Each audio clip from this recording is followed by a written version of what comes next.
Let me try this again. I'm David Plank, and I'm Executive Director of Policy Analysis for California Education, and I'm really happy to welcome you to the first of this year's series of PACE seminars here in Sacramento. And as usual, I'm really happy to introduce two friends of mine. Julie Koppich is President and CEO and Executive Director of Koppich and Associates, a consulting firm in San Francisco. And Dan Humphrey is a senior... I'm a big shot director. A big shot, that's right. A big shot at Stanford Research Institute, or SRI, no longer Stanford Research Institute, and eminent researcher on teacher labor markets. And they're going to talk today about the beginning teachers' careers in California. And I can anticipate just a little bit what they're going to say, because this is one of those unusual research studies where they started out to study something and they ended up learning something entirely unexpected. And they're going, that very rare, I can tell you, that very rarely happens in research. You usually know what you're going to find. And they're going to tell you what they found. So I'll hand it over to Dan. Okay. So I'm going to stand up because some of you are far away. You know, as David said, we started out this study with an idea that it was time to study BTSA again. Both Julie and I had been involved in studying teacher induction, not only in California but in other states, and it had been a while since anybody really looked at it. We were hearing lots of complaints and concerns and other things, and so we enlisted the help of some friends at Inverness Research, some of my colleagues at SRI and Julie, put together a team, put together a proposal, and the Stewart Foundation generously supported this work. But we started the work by coming here to Sacramento and talking to policymakers about the issue that we were thinking of studying. And to a person they said, well, that's really interesting and important, but don't just look at induction policy, look at the whole range of policies having to do with beginning teachers. As otherwise you're going to end up in a little box, and we need to think this more holistically. And we said, you know, well, that actually sounds right. So, so we embarked on a study that was primarily looking at induction, evaluation, clear credentialing, and tenure. Those were the four domains, that the four policies that we wanted to pay attention to. We started out by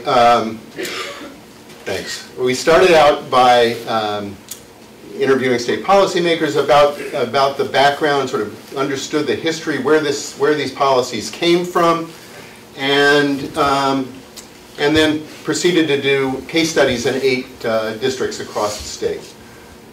So this was a fairly straightforward study using qualitative methods. We did look at some databases, we looked at lots of documents, but primarily what we were trying to do was to learn from teachers and from principals what these beginning teacher policies look like across California.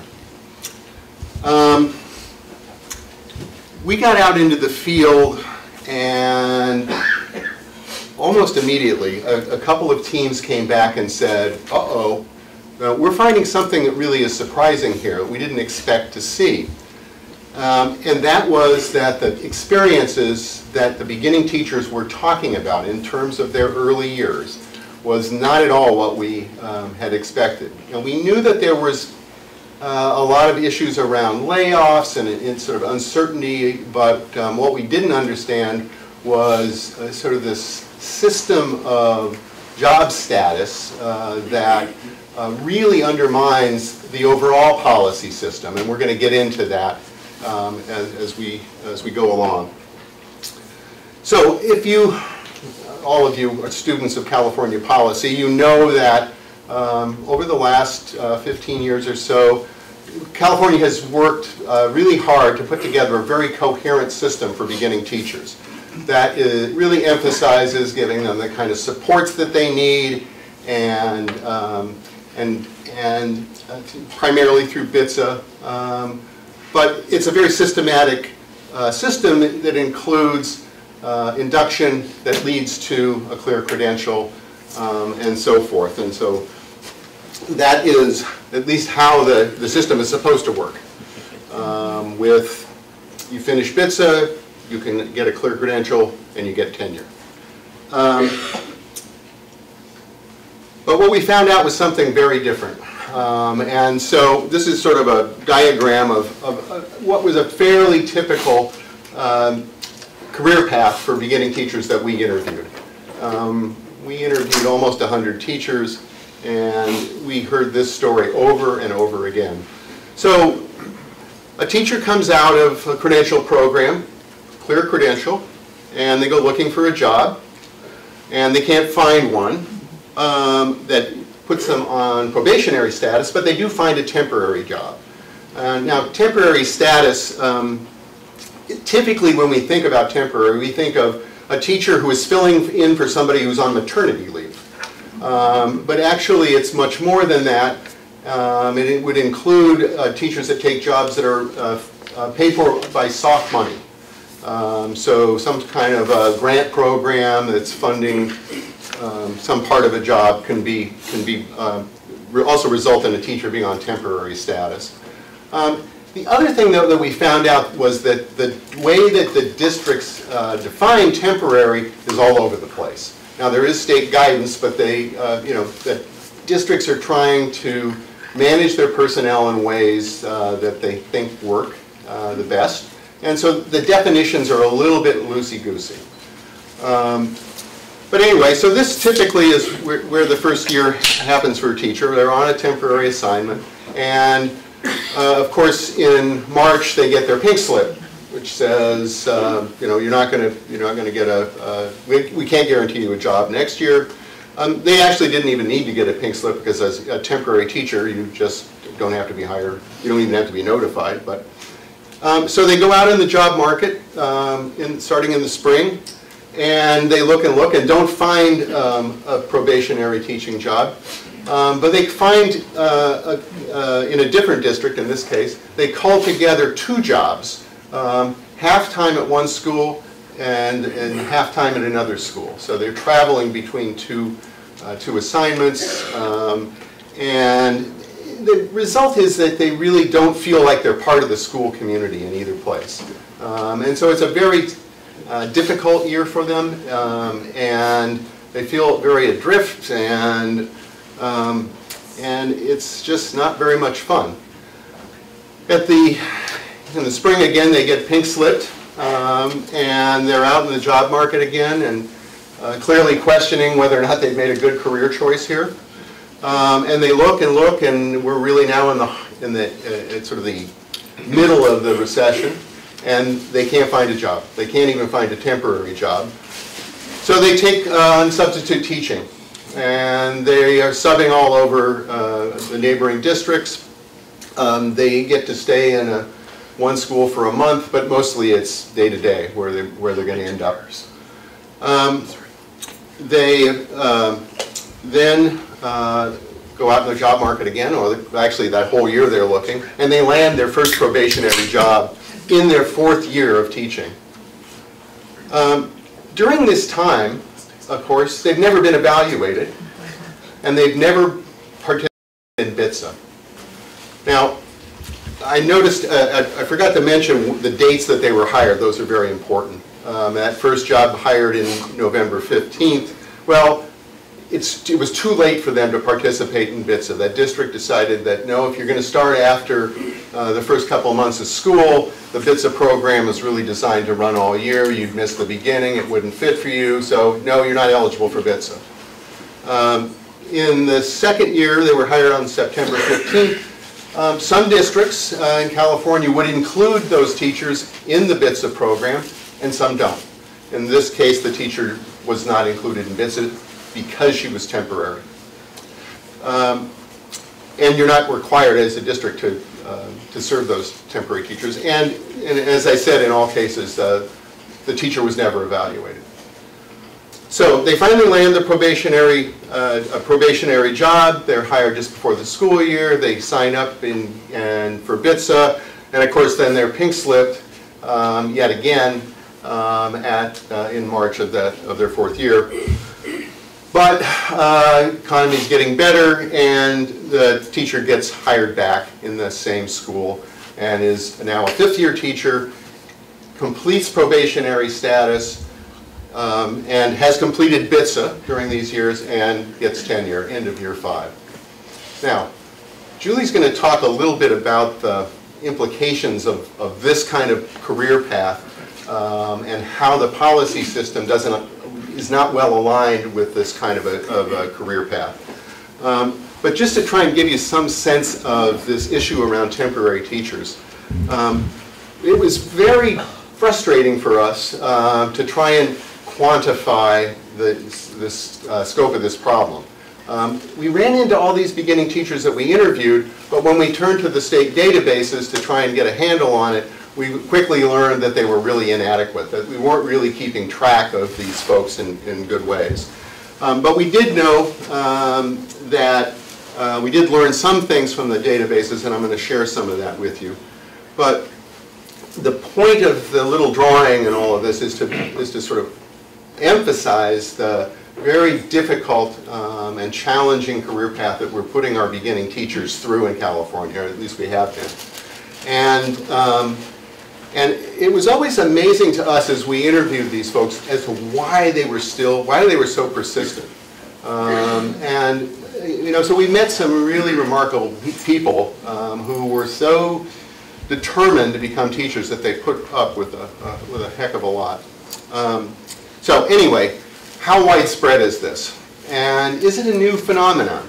When we first started talking to teachers, we just figured, oh, well, this is the recession and this is the way that districts deal with uncertain budgets. And so the more temporary teachers you have, you can move them off when, you know, if the funding drops in the middle of the year, you can just let the temporary teachers go, and it's a hedge. So we thought, well, it must just be that. But actually, it's been going on a long time. And for different reasons and really for different categories. But as these numbers, and you probably can't see those in the back, but it just shows that about a quarter of all first through third year teachers were either on temporary or long-term substitute status every year since 1999. Now, in those early years, and you see the numbers fluctuate a lot, but in those early years, we think a lot of those folks were sort of a result of the emergency teacher problem and all of that. But what is pretty amazing is that the consistency of the percentage of the beginning teacher population. So it isn't that this is just driven by a down economy, but it is fairly well institutionalized and in our system.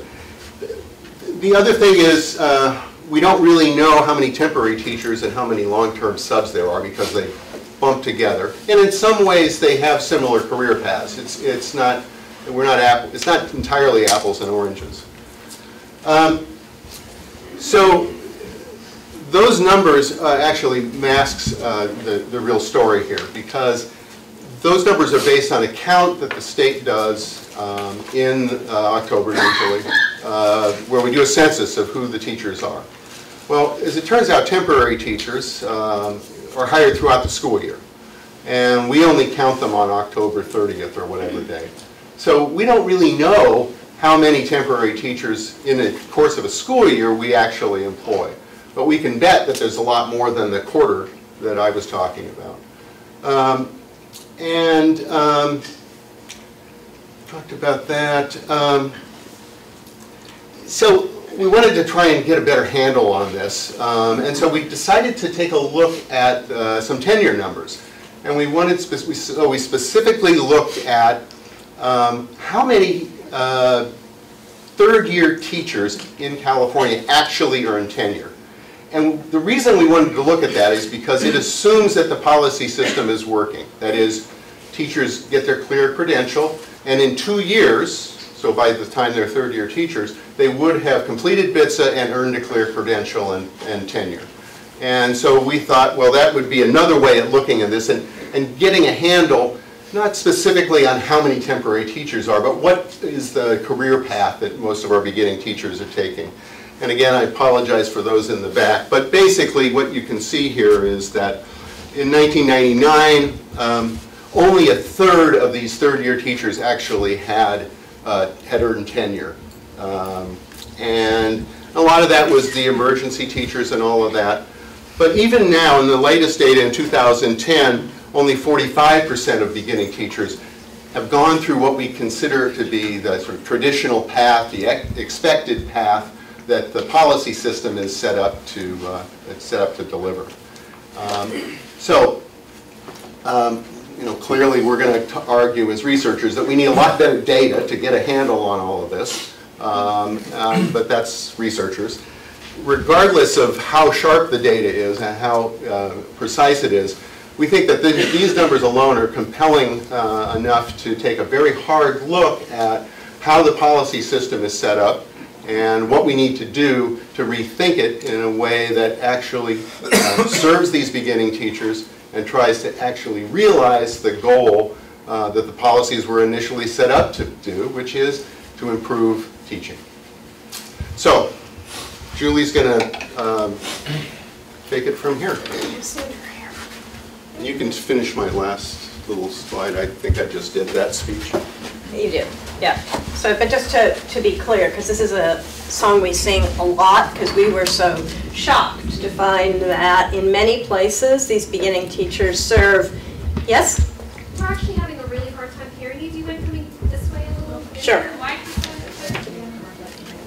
We'll give this a try. I'll use my best high school teacher voice. Is that better? There you go. Standing up or sitting down, you can't see me any better, so it doesn't really matter. So, but we were really surprised to learn that a lot of teachers serve 4, 5, 6, sometimes longer periods of time as temporary teachers, not supported or evaluated. Not true across the board, but true enough to be a little frightening. So I'm going to now talk a little bit about BTSA and about clear credentialing. First, to give the state some props. In 1998, when the legislature decided that California teachers had to have 2 years of induction in order to earn a full license to teach, a clear credential, that was pretty path-breaking. There was no other state in the country that was thinking as clearly or as comprehensively about what beginning teachers needed to know and be able to do in order to fly on their own in a classroom. And so we have the Beginning Teacher Support and Assessment System, BTSA, which was designed for teachers in their first 2 years of teaching. And it was actually meant to close the loop in California's learning to teach system, widely heralded and deservedly so. But this, Dan said, this was initially what we thought we were studying. We broadened the study, but it's initially what we thought we were studying. So we set out to ask lots of people lots of questions about BTSA and how they experienced it and how it was working for them. And we talked to principals, and we talked to beginning teachers, and we talked to not beginning teachers, and we talked to union officials and central office administrators to get a sense. So I'm going to talk a little bit about what we found. First, could you always give the good news first? Yes. The biggest plus in BTSA was the support providers, the experienced teachers who shepherd these beginners through their BTSA term, through their induction term. They help them, they support them, they guide them. And the quote on the screen, new teachers couldn't survive without their support providers. That was an actual quote from one person we interviewed, but it paraphrases what we heard from lots and lots of people we talked to. Now, just one little caveat here. We didn't hear any questions about the quality of support providers. We were a little surprised to learn that in none of our 8 study sites were there any standards or criteria for the support providers. So in one place, they were the people who wanted student teachers and didn't get them. You know, in another place, it was, okay, I'll put in my time and do it. And it's not to diminish the quality of these people. They may all have been terrific, and their beginning teachers love them, but it raises for us a little policy question. So, We found a number of challenges in BTSA. Not surprising, it is not a brand new program. The first, Dan has already alluded to, the timing issue.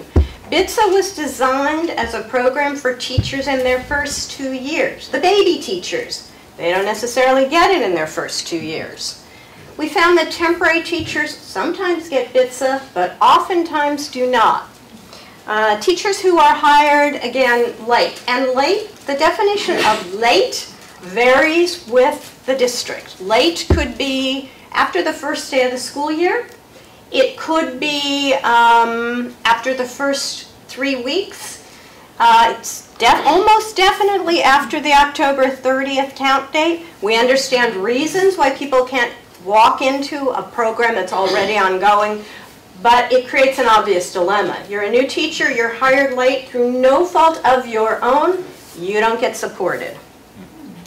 And we found it's a little problematic linking BTSA and Clear Credentialing the way that the system currently works. I'm going to talk a little bit more about that because this comment has created some confusion in a couple of places where we've talked about it. So in a minute I'll talk about it when I talk about Clear Credentialing.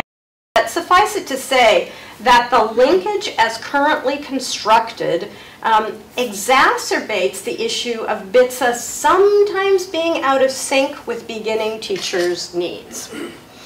Second BTSA challenge we found was redundancy. Because CTC establishes the standards for teacher prep programs, establishes the programs for BTSA, and now those programs are structured around the California standards for the teaching profession, what we've ended up with is duplication in some instances. Beginning teachers told us that parts of BTSA duplicates what they've already done in their teacher prep program. It's not that they're opposed to reinforcement. It's that these are people who are really running in place to try to keep up, to try to manage a classroom, to try to construct good lessons, to try to teach effectively, to try not to sit in the wrong place in the faculty lounge. We've got all these problems to deal with. And trying to duplicate something they've already done, they don't find always contributes to their professional learning. The third issue, we have their burden that may be a little strong, but that's the way it was conveyed to us. It's the paperwork attached to BTSA. Now, people who are more familiar with this program than I will say, oh, but it's so much better than it was. There's so much less paperwork. Might be the case, but not from where the beginning teachers sit. It looks like and feels like a lot. And so here's another quote from a support provider who said to us, I just feel bad about all the paperwork. Is it really helping the beginning teachers or just adding to their stress? And we found that in a number of our study sites, the support providers do the paperwork for the beginning teachers, so they don't have to do it. And the fourth issue, and when we've raised this, has become a little controversial, but there has grown up in some places a compliance orientation around BTSA. When BTSA became a requirement for Clear Credentialing, another thing that happened was that the time to complete this induction program was extended from 2 years to 5.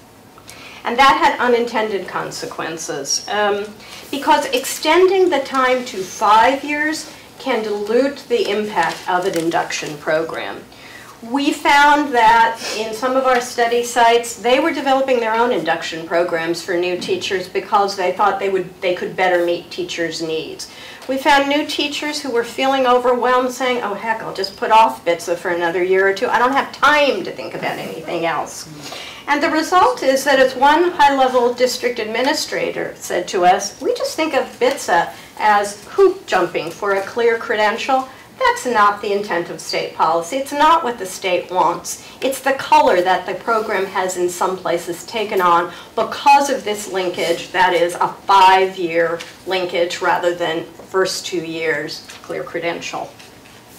We, of course, also found some really excellent BTSA programs, and in the longer report that we did, we feature in particular the Imperial County BTSA program, which was one of our study sites. I can tell you that because we name it in the report.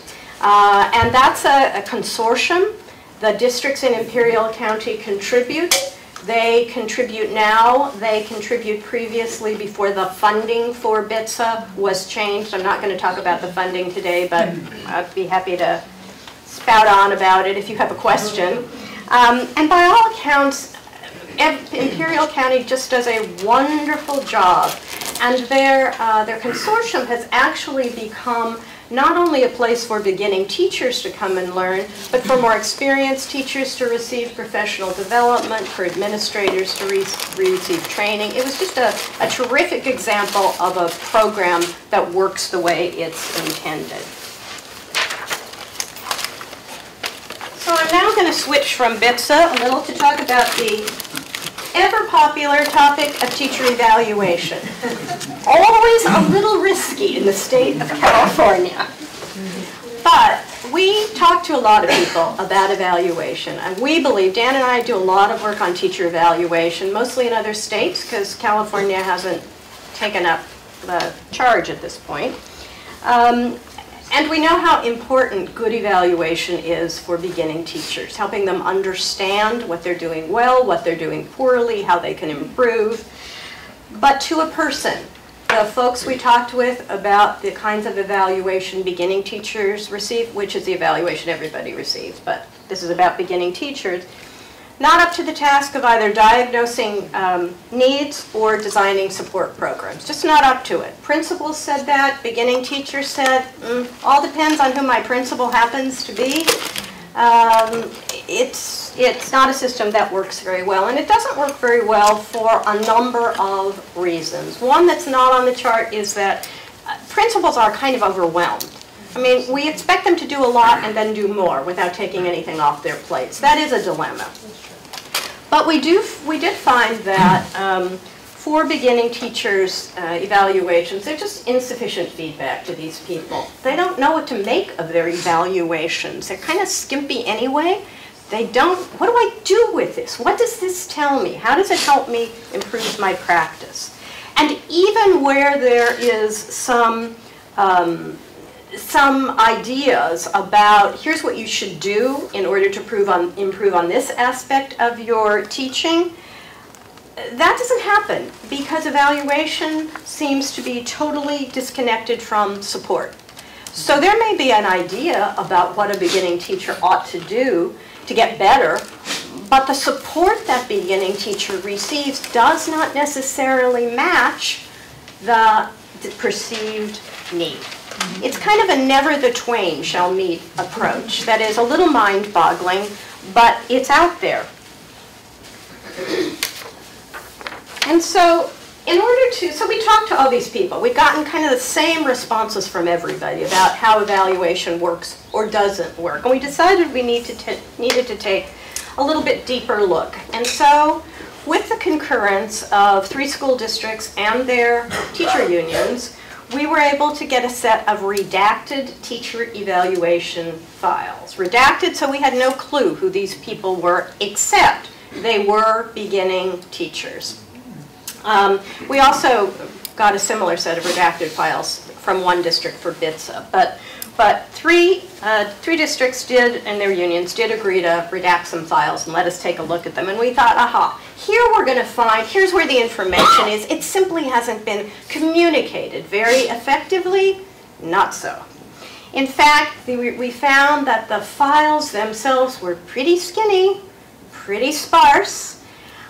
We thought it was interesting that when we saw files of a person who had evaluated several people, the same language occurred over and over and over again. We found that in the files that we examined, nearly every teacher hit every mark on the California standards for the teaching profession. They were all really good and perfect. Maybe they were, but raises a question.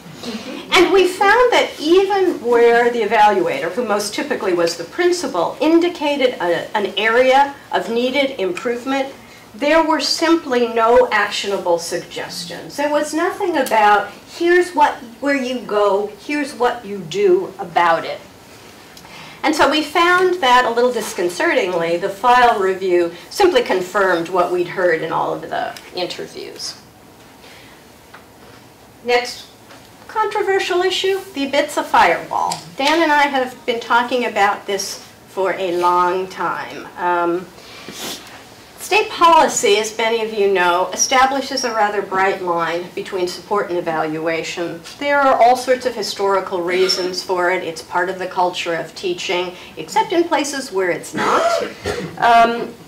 But it creates a dilemma that we think the state at least should take a hard look at, and that is, you have support providers. They know more about a beginning teacher's practice than any principal does. They know more because they know those people better, they've observed them more, and they've talked with them more. And yet, what they know about where those people are doing well and where they could use a little improvement is not supposed to be communicated to the principal. Now, we did find in some of the schools where we interviewed people that that firewall is kind of porous, that in fact the support providers and the principals have informal conversations. And where that happens, what we discovered is that beginning teachers, no surprise perhaps, receive much more integrated and much more comprehensive support and evaluation. Support and evaluation are no longer siloed, because you got the two people who are doing a lot of the work, talking with one another, agreeing on what's working well and what's not, and designing support around that. And to end the evaluation piece on a hopeful note, we also noticed some places in our study sample where they're kind of taking the bull by the horns in evaluation. They're thinking long and hard about what's the purpose of evaluation and to what extent does our system meet it. They're generally finding it doesn't, and we need to invent a new system. And these new systems tend to be structured around frequent formative reviews and coordinated support and actionable feedback. It moves away from the old gotcha. Yes, at the end of the process, there is a summative review. That summative review won't come as any surprise to anybody because there's been so much buildup. So we thought that permanence, I'll get to that in a second, was going to be a really big issue, a really hot topic. I want to be careful about the language here.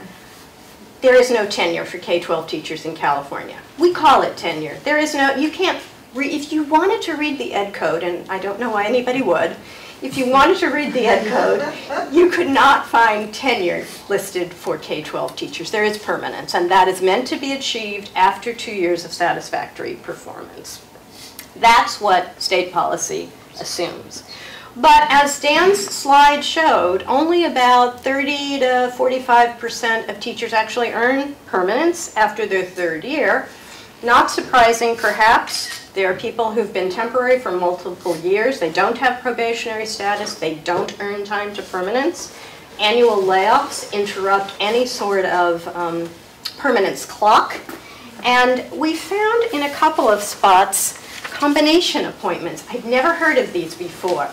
Specifically in some rural places where we visited, we found a teacher would be, okay, so your appointment this year is 20% probationary and 80% temporary. And the next year, your appointment is maybe 30% probationary and the rest temporary. These people never get close to permanence, needless to say.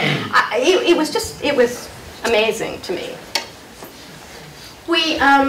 But because we knew that, I'll just use the word tenure, has been such a hot policy topic, either nobody wants to touch it or everybody wants to talk about it, we thought we'd ask a bunch of principals, what do you think? What do you think about the way state policy says that it ought to work?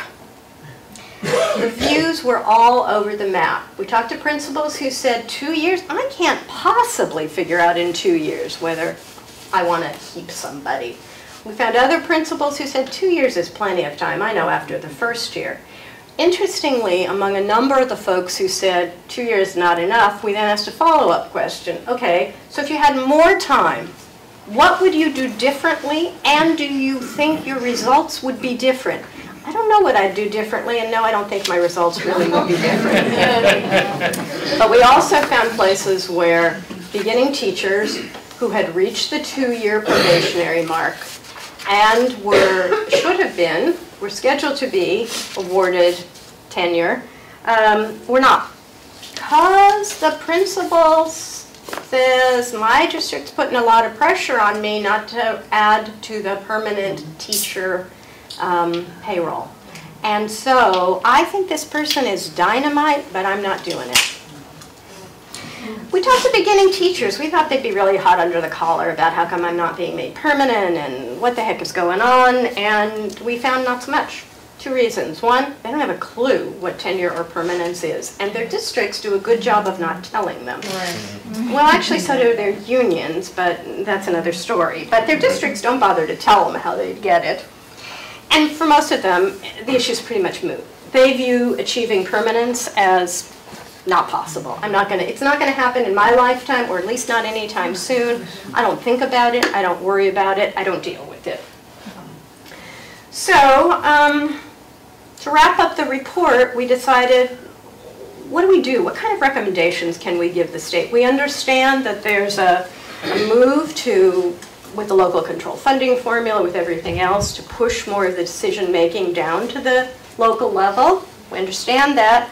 But we do think that the state has some responsibility in this arena, particularly if it wants to do something to ensure a good and effective teaching force now and in the future. So we came up with a few things we thought the state should do. We thought it would be a good idea for the state to require districts to, for the districts to keep accurate count of the number of temporary teachers by category. How many of them are actual temps? How many of them are long-term subs? And you got to do it according to a common definition. We thought that it was important that temporary teachers need to be supported and evaluated. We began, I think both of us began thinking, started out the work thinking, well, probationary teachers are the ones who need support and evaluation. And we came out on a different end of that, because when we found that so many teachers serve so much time in temporary status, we think everybody needs to be supported and evaluated. And in fact, in one of our study districts, they have a new negotiated policy that anybody who's in the district in a position for more than 30 days gets support and evaluation. That's not, however, the norm.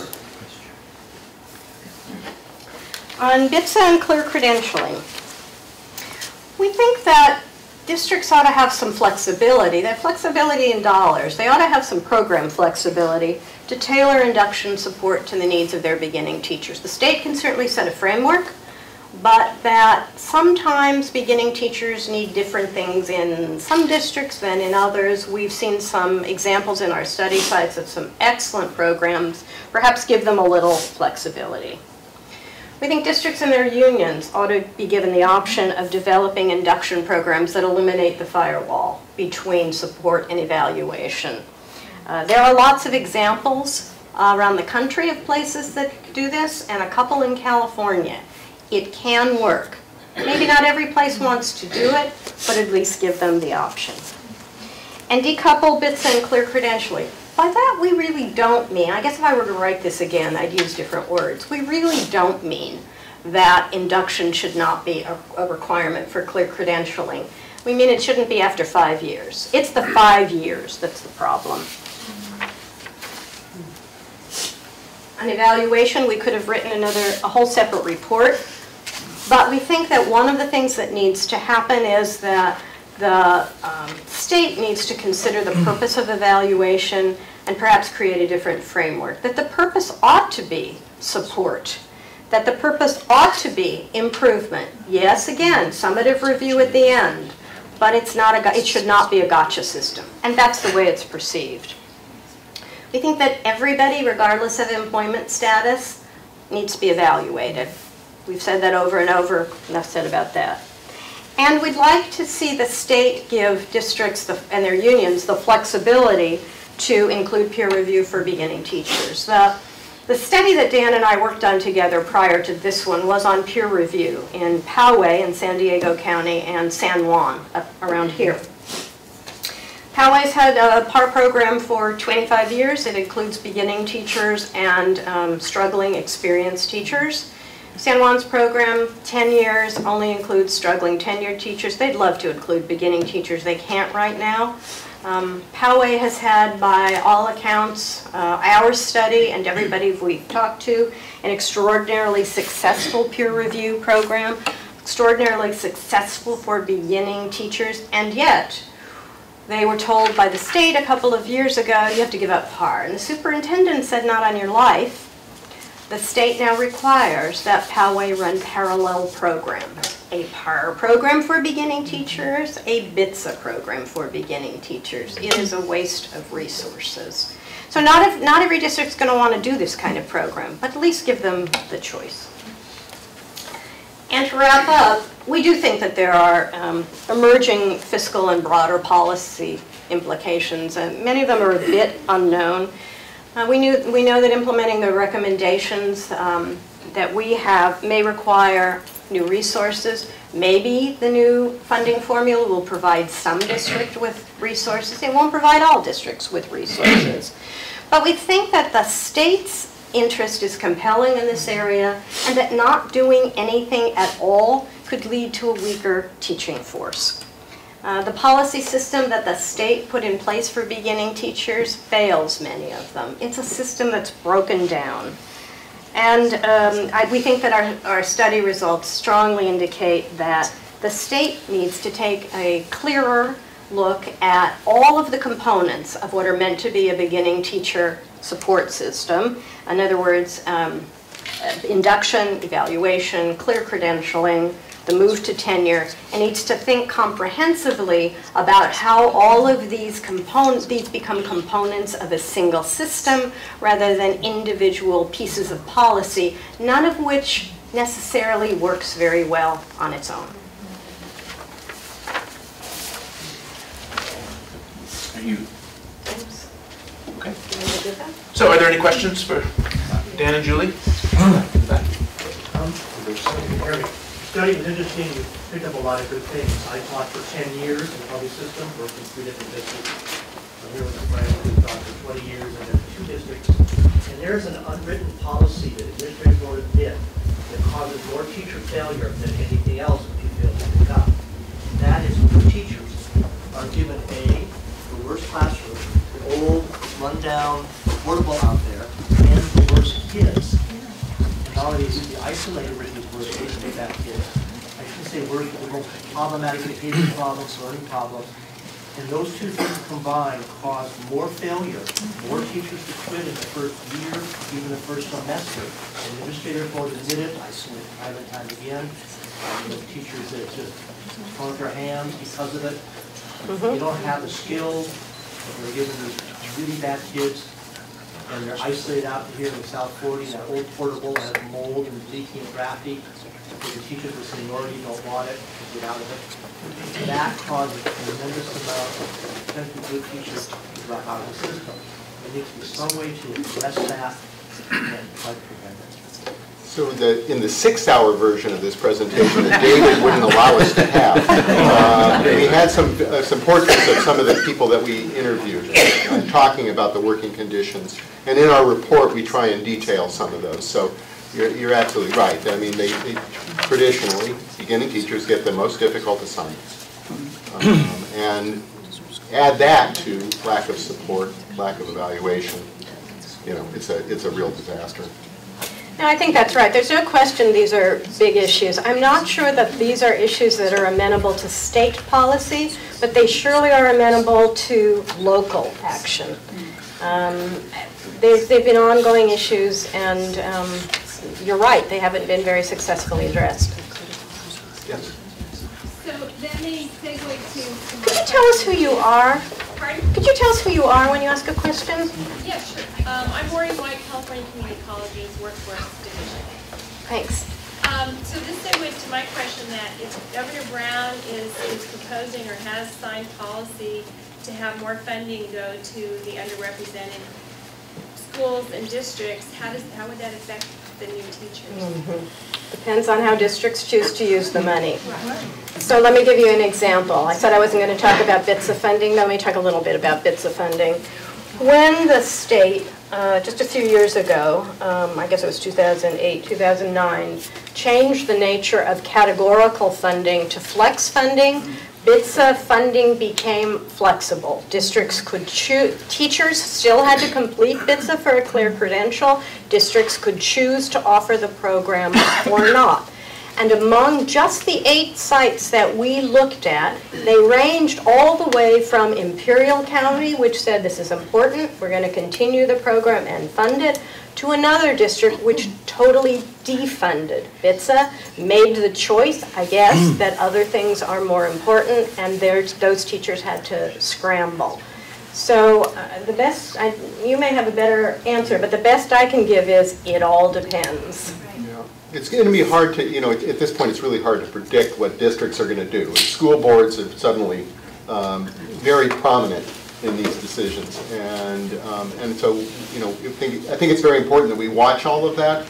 Certainly the districts that are benefiting financially from this are going to have the option to build up their BTSA program, and if it's a priority in the community and with the school board, I think you will see that.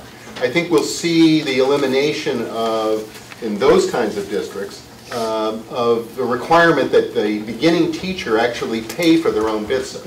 This is a phenomenon that just blew us away, where you're asking a beginning teacher who still got debts from college to shell out a couple $1,000s for a program that basically the money is going to one of their colleagues to work with them. It just sets up an incredibly untenable situation. I think that will go away with new resources because it just doesn't look good. And Carl Cohn's son is one of those teachers that had to pay for his own. But that's another story. They picked the wrong kid. But anyway, yeah. So we don't know, but it's an important issue. Hi, I'm Liz Guillen with Public Advocates. Given your call for a more systemic approach to connecting the different programs, and also your recognition of some of the impacts on students that have up to now been in the most underfunded schools, and with the move to LCFF, are you anticipating or will you put together some kind of recommendations about how a district approach could happen under LCFF, given there's that flexibility to do so with enough guidance? I think it would be really useful. I think it would be another really good study if you would talk to it. But I can't recommend. You know, it's hard to recommend in the absence of the LCFF regulations. So once the state makes a determination about what essentially the accountability system will look like for districts, it might be easier, and we probably would have something to say. I mean, it's a delicate balancing act, and I'm not sure it's the same in every district between we only have this much money and not everything can be important, and okay, maybe we recognize some things are really important, but how they're going to choose some things, and that's why we talk about state policy, because we don't think that the state should, and it doesn't intend to, and we don't think that the state should give districts chapter and verse on what to do. We do think that state policy can send an important message about priorities. And whether the state will choose to do that or not, I don't know. They've already chosen not to. Well, things can change. Yeah, I would just add 2 things. First of all, Julie says we all the time, and that assumes that we agree about everything. This is the first time that I've had that experience. But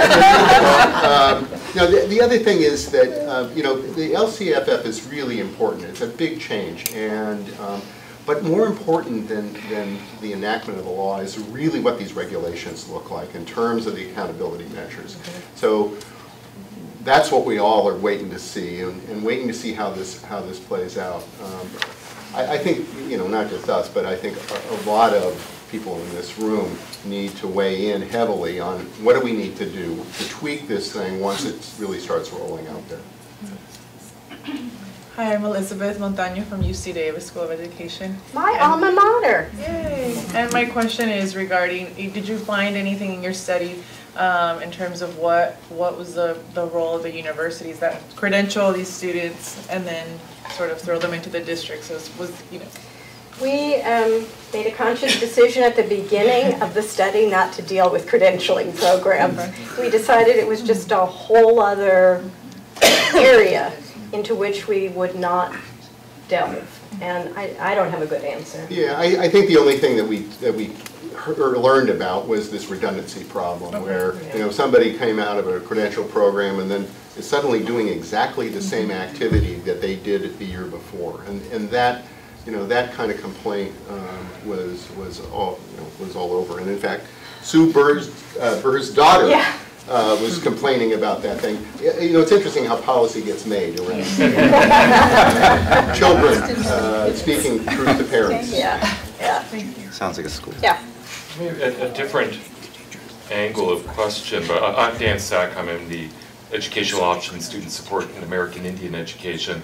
That doesn't fit on the business card. Of California Department of Education. And I did my graduate work at UC Davis, so we're good. It gets to the needs of the teachers or the needs of the students. And if you look at the accountability of LCFF, when you're looking at the engagement measures and the impact of dealing with engagement or disengaged students on whether beginning teachers remain in the profession. And so when you're looking at the needs being met, are the needs from the traditional, and I believe in this teacher support, but those teacher support measures, or is it also looking at measures of, are you meeting the needs of students, and is the support focused on these, a lot of the new focus on these engagement needs of students that would support the need of teacher to be successful? Is that clear? Whose needs? It's a very interesting question. I'm not sure we have a good answer. 6 hours. Yeah, the 6-hour version. But if you, in terms of the places, our study sites anyway, that have developed their own support programs, there's one, I don't know that it gets quite at your question, but it's very interesting because it's developed a beginning teacher support and evaluation system integrated, which is very cyclical. So beginning teachers' practice is appraised by teachers and administrators every 6 weeks during their first year or so, and then support is tailored. This is a place that is very committed to having excellent teachers and to serving well typically underserved populations. Now, whether they deal specifically with the engagement issue, I don't know, but they do a very good job of diagnosing beginning teachers' needs, individual beginning teacher needs, and supporting them in doing well by the students they have. These are all schools that have challenging student populations, all of them. Yeah, I'm Ray Bernal with California Catholic Conference.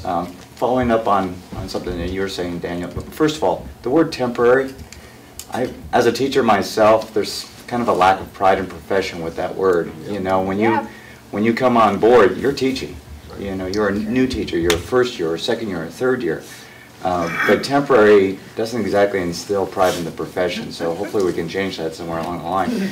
But my question with these first new year teachers, resource access, okay, is that a factor? Because they're not permanent, they don't have access to some of the same school supplies budgets, they still have their college debt, they have to go and get some supplies to be an effective teacher. But did you find any kind of correlation? Do they have access to supply budgets and things that they can use to improve student learning? I think in our interviews it was all over the place. You know, some of these folks were in pretty good situations. They felt like they got support from their colleagues, and in other places they were totally left alone. I think that those material resources. I was thinking about material resources. In terms of material resources. So there was a lot of sharing. Okay. In the good places and none in the bad places. Okay. And when I talked about the teacher that had this multiple school assignment, that was where it was really apparent. You know, they didn't build those relationships. They didn't have the opportunity to be there. They weren't there at lunchtime. They weren't there at at times when you would normally get to know your colleagues, and so that sharing didn't happen for them. So it is a big problem, and we do talk a little bit about that in the fuller report, but. it's part of the overall, what has been obvious for a long time to everybody in this room. Beginning teaching is about as hard a job as there is. And so, why do we make it harder? We need to make it easier. Right. Thank you. Well, I have a comment and then something for discussion. One is, I resonate with this term about why are we called temporary. In the workforce world, in the other world, with other people who are working, there's a lot of temporary indefinite assignments, and this is where a lot of the work is going right now, is more in the Affordable Care Act. I mean, I don't want to get into all the dynamics and the variables. However, people who are working temporary, professionals are looking at contract work. I mean, there's other terms that are much more professional and more validating for what people are doing. And the other thing is, if we're not getting policy direction from our government, and we just saw what happened with the federal government, then there may be, then we need to be looking, or we have been looking at philanthropic efforts, foundations like Bill and Melinda Gates. I mean, if they did something like this is something that would almost bypass policy and say, this is, in order to get this grant money, this is what you need to do for beginning teachers. This is how you need to support them. This is what you need to do with supplies, all those kinds of things. If we're not in, I mean, we just got, Proposition 30 was passed, which is great. That was just a temporary amount of money. So we're looking at where are we going to get other funding that is going to support people who really want to teach. So it's just that's sort of a rhetorical question, but one for open discussion. Rhetorical questions are good. We, by the way, didn't make up the term temporary. It's the term the state uses. Oh, I know. It's not a good one, but where you have contract workers in other places, they often get some kind of support and their work gets appraised, or they don't get hired again. And none of the work on this study was done by substitute researchers. That's in the back. So, John Affeldt from Public Advocates. To circle back to this issue, I mean, I think LCFF, there's a logical flaw in it, in not dealing with the induction issue. And the flaw is to say, well, we're going to let districts, we're going to give them flexibility on this induction question. Because the district training teachers, they're not just training them for their district, they're training a component of the state workforce. And when we lose new teachers, the state workforce has lost new teachers, and it creates pressures to create more new teachers through the credentialing system. And similarly, as the gentleman sitting here earlier told us, teachers don't stay in the same district. They get a credential from the state, and they are allowed to teach anywhere in the state once they have that clear credential. And they do go and teach in other districts. So the whole state has an interest in making sure that induction is done well so that the workforce for the whole state is strengthened. And we shouldn't leave it up to individual districts to decide, maybe I'll do induction, maybe I'll make my person pay, maybe we'll do a good program, maybe we'll do no program. All this to say, I think we made a mistake in not pushing hard enough to make sure one of the state priorities that has to be covered in the local control accountability plan, there should be a ninth one, and that is making sure that districts demonstrate they're doing a induction program, and they can have lots of flexibility in how they want to do it. I think we made a mistake there, and there actually was such a proposal on the governor's desk with the cleanup legislation as part of SB 344, I think it was, and he vetoed it for other reasons having to do with what was in the bill. But I think we need to bring that thought back up for future. I couldn't agree more. I don't know about Dan. In the report where we talk about the dilemmas created just by flexible categorical funding, one of the things we say in there is that for districts that made the choice not to make beginning teacher induction a priority and therefore diminish their programs, either eliminated them entirely or reduced the number of support providers or reduced the definition of whom they'd serve, that our concern, absent new state policy direction, is that the diminished program would become the new normal. Yes. Sarah Lillis from Ed Voice. And to that point, I'm just wondering if, as you're looking at how these policies were implemented differently in the 8 sites, did you also look at outcomes in terms of both student outcomes, retention of teachers, things like that? We did not. Okay. You know, we where you can, you know, we try, but no, it was really beyond the scope of what we could do. Yes. Rick Simpson from the Speaker's Office. We're just curious about the fairly consistent, roughly quarter of the beginning teachers who were in temporary or long-term sub assignments. Were there any particular characteristics of those individuals that distinguish them from the individuals who are on the sort of probationary permanent status track? Not that we could tell. Not that we could tell. You know, those numbers are really. I knew you would ask something about those numbers. Those numbers are really hard to interpret because they are. There's different factors that influence those numbers every year, as you know. Right. And so it's hard for us to be. You know, to be sure about what it all means. Any regional variance? Any regional variance in those numbers? No. And we thought, you know, we fully expected we would have an inner city LA problem, but we didn't see any evidence of that. That this temporary status issue seems to be all over the place. Now, there may be pockets of California where you know, there's a huge demand for new teachers, but not in most of the states. In fact, the administrators we interviewed in a number of districts, when we asked about temporary appointments, is it to meet a particular niche? Do you fill a particular niche? Do you meet a particular need? They said, no, it's really for administrative flexibility. Rachel Ehlers from the Legislative Analyst's Office. I was struck in looking at your assessment of BTSA, how much it echoed what we have seen as so many assessments of state categorical programs, which is that the intent may be very good, but the implementation has been overly prescriptive and has a lot of flaws. There's too much paperwork, it's duplicative, it's one more thing for people to do in some areas. In some areas it works really well because of good leadership and good structure. So I think in many ways that was one of the policy goals of LCFF, was to get the state out of overly prescriptive categorical requirements and let districts construct programs that are most helpful and meet their needs. So you know, this theme of concern that districts maybe won't do it or won't do it well, and so we need to bring it back. I think we also need to see the counterbalance of the way we had it before. Probably wasn't perfect.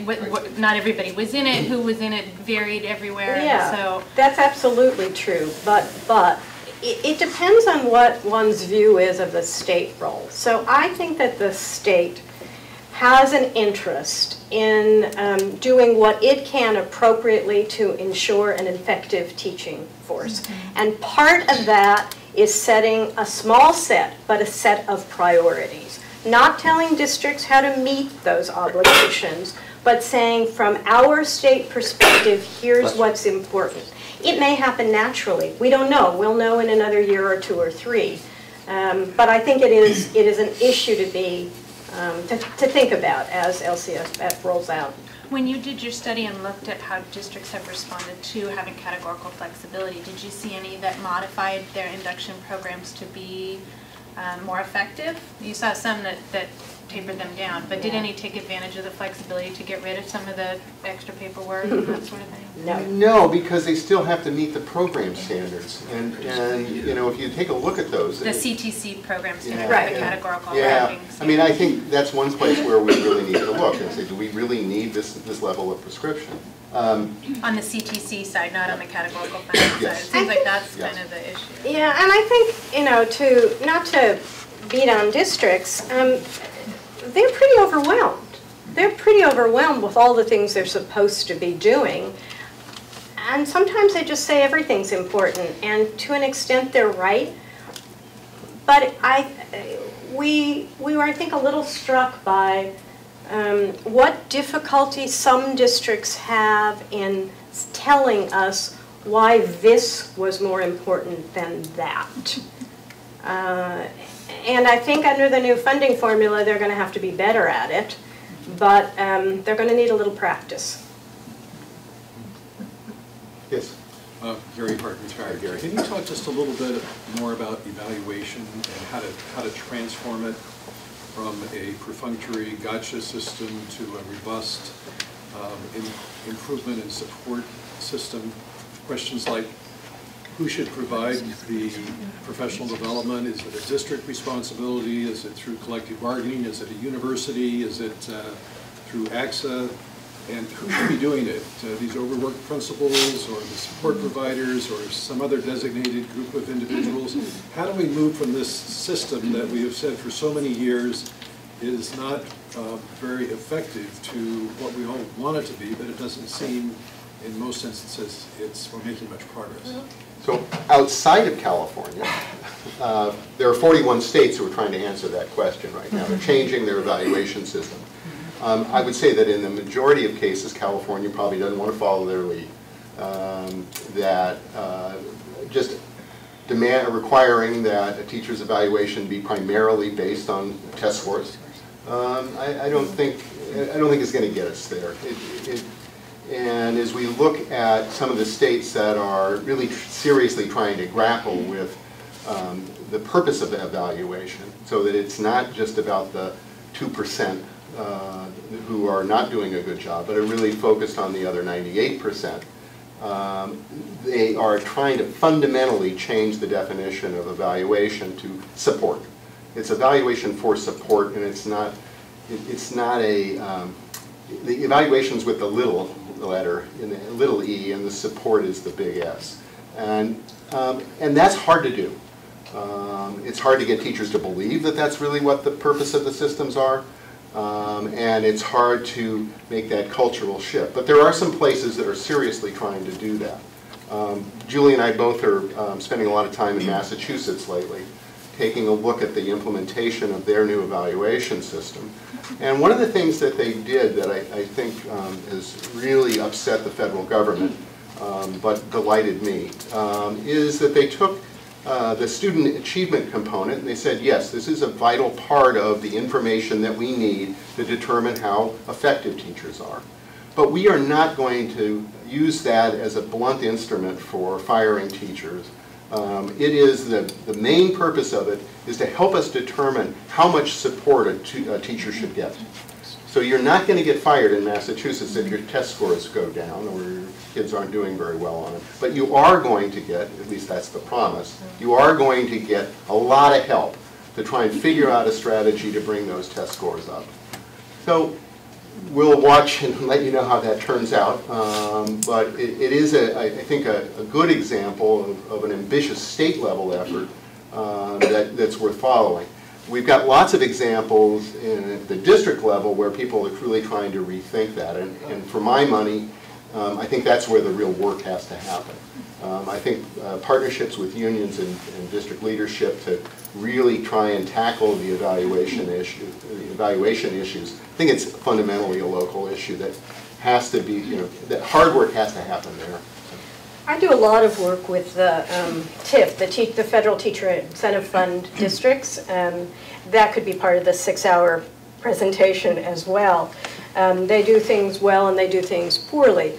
But one of the requirements that has caused districts and states to think differently about professional development is the requirement that professional development, that evaluation is really an extension of good and effective professional development, and that you have to use the formative appraisal of teachers to figure out how to help them get better. And the same for principals. There's an analogous system for principal. Now, who does it?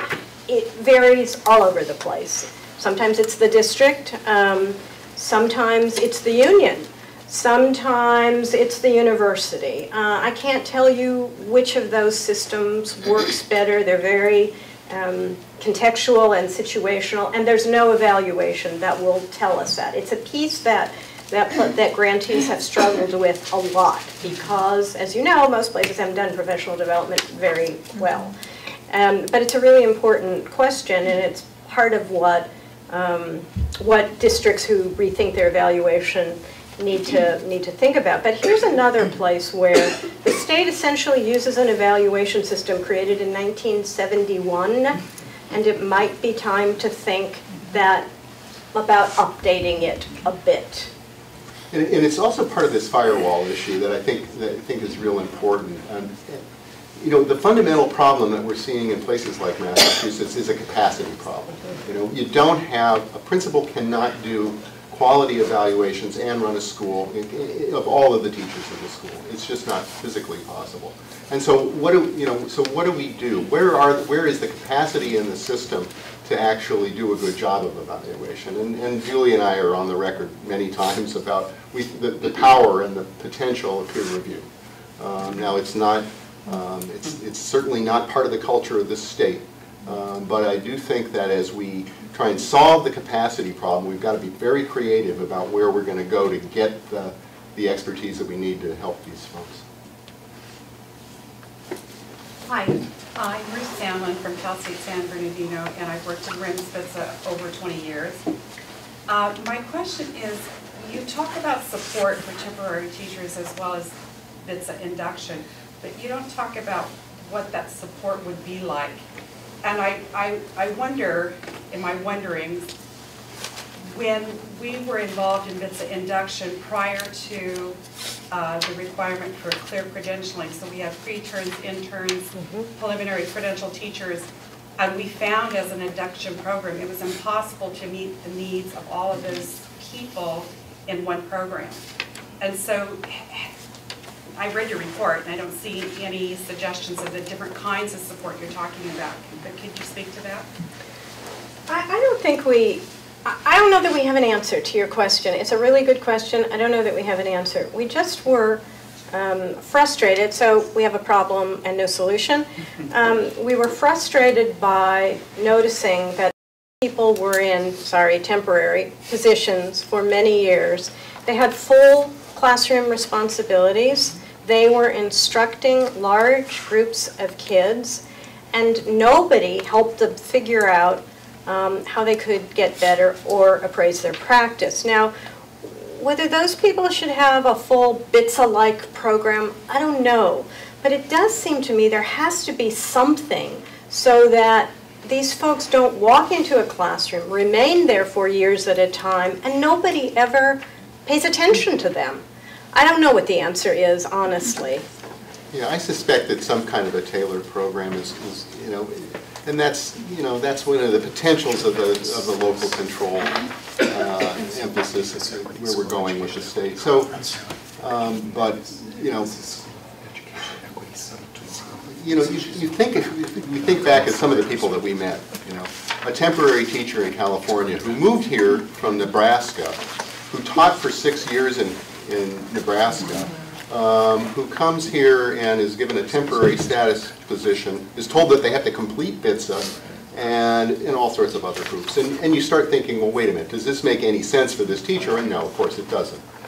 So the idea of really trying to tailor the support for the particular situation just seems obvious to us.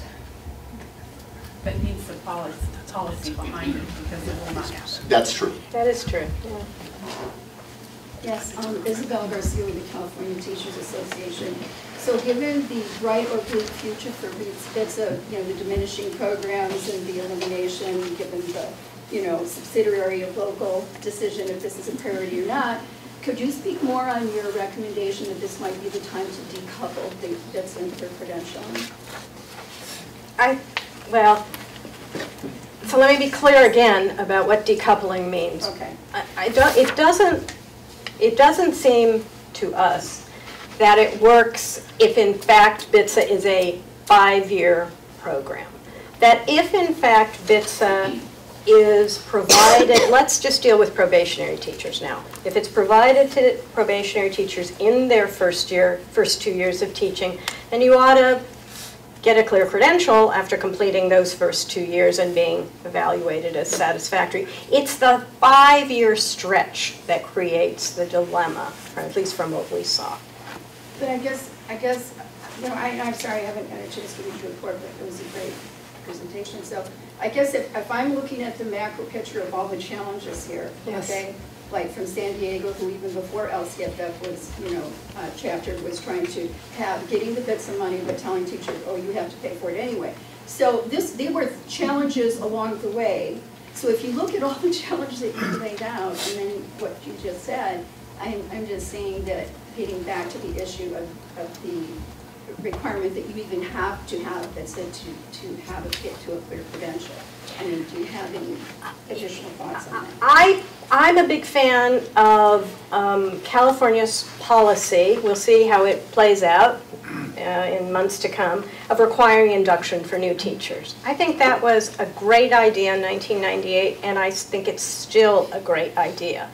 But I do think it could use some tweaking. And so, again, it's a balancing act between state policy, providing some direction, and local control. I don't know that I'm not answering your question. Well, it's just that, getting back to the threshold, if the state is going to have a policy to invest in its teacher workforce, okay, and make a commitment, it's going to take money. Okay, so we've now put it down at the local level. And so I guess, again, that begs the question. I heard from your presentations, the big words that shouted out at me was it's broken down. The bits that depending on where you look. The system, the right. beginning teacher system. Right. And BTSA works very well in many places, but right. Yeah. The system, the system doesn't match the reality on the ground. That's our main message here, and so we've got to get that match to fit. The problem with the Clear Credential, once we hooked the BTSA wagon to the Clear Credential, we gave teachers the option of putting it off, and putting it off, and putting it off, and they do, because it's, as we said, it's hell being a first-year teacher. It's really difficult, and so anything you can offload, you will. It's a reasonable decision. Yeah. So we got to make it less onerous. We've got to give them at least, there's a lot of things we can do to make that first year a lot better. It's not just BTSA. But what I'm hearing on the ground is that a lot of teachers, regardless of how long they've been in a temporary status or anything, that they don't have access to BTSA. That's true. So, That's true, which is why we say, and I did not have a good answer to your issue, which is why we say everybody needs to be supported, and what that support looks like, I think could vary widely, I don't know. But if state policy were to say, this set of teachers needs some sort of professional support, maybe these teachers need BTSA or a BTSA-like program, these teachers need something else. Without telling districts what to do, it sends a message. And absent a message, we know a little bit from flex funding that districts' decisions are all over the map about whether they consider it important enough to invest their always limited resources. Okay. Our speakers will remain for a few minutes if there are additional questions, but I want to thank them at this point.